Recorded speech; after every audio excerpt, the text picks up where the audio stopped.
Hello everybody, Captain Kildare here, Mariposa PD. I'm in the park, it's where I live. My dog's here so that he could do his business. It's a she. Why do I keep saying he? I always have a tendency to call dogs he, cats she. And I got a boy cat that I call she. I don't have any idea why. His name is Connor, or should I say her name is Connor. That's a boy, obviously, right? Daisy is the dog. You call Daisy a him. Think about that now. Can't remember the fact that my dog's name is Daisy, which is really a feminine female name for any dog or cat or alligator or whoever it is. And I'm calling Daisy a him. Whew, man, I'll tell you. Okay, so Daisy, she is just doing her business now while we're at the park.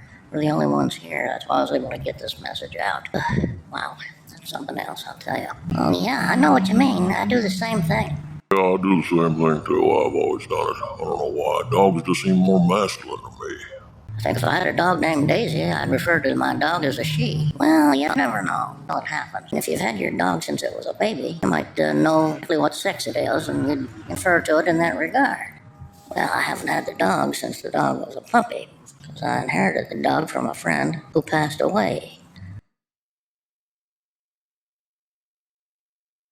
Hello.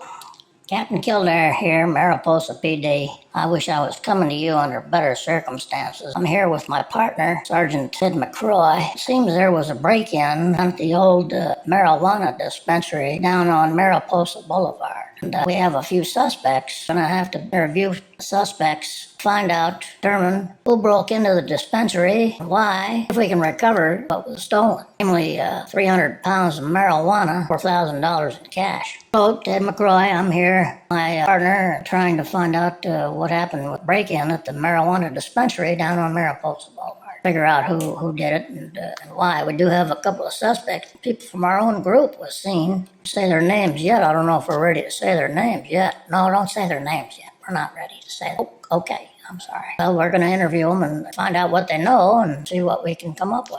Yeah. Anyway, I had to say some of the suspects and people we're going to be interviewing are people from our own group. So we're going to call them in one at a time. I'm going to interview them, one of them in my office. Sergeant McCroy will interview another one, a different one, in his office. The list of suspects are Bobby McTavish, as you may know. And then there's Billy Stoltz. Of course, it's either him or that other character, that Jimmy Cannon, the guy that works at the circus, gets shot out of cannons. One of those two. Anyway, another one of these suspects, another person who was seen in the area during this robbery, according to some witnesses, Pepe LaFruca, also Ted Bolton, both in our group also. We're having a feeling that somebody from our group, or a group of people from our group, decided to go rob this marijuana dispensary for their own gains, possibly to get high or to make some money. But we're going to find out. So there was Opes. I think you probably heard of him. Half mouse and half mole. He was seen in the area too. We'll get to the bottom of it. I don't want to say, but possibly Sheldon Shekel. We got Sheldon Shekel, Moltz, Bobby McTavish, Jimmy Cannon, Billy Stoltz. One of those two. Got Pepe LaFruca. I believe Wawa too. Well, that's just my own thinking. Wawa's been on shaky ground ever since that one thing that he did back last year. Am I a suspect?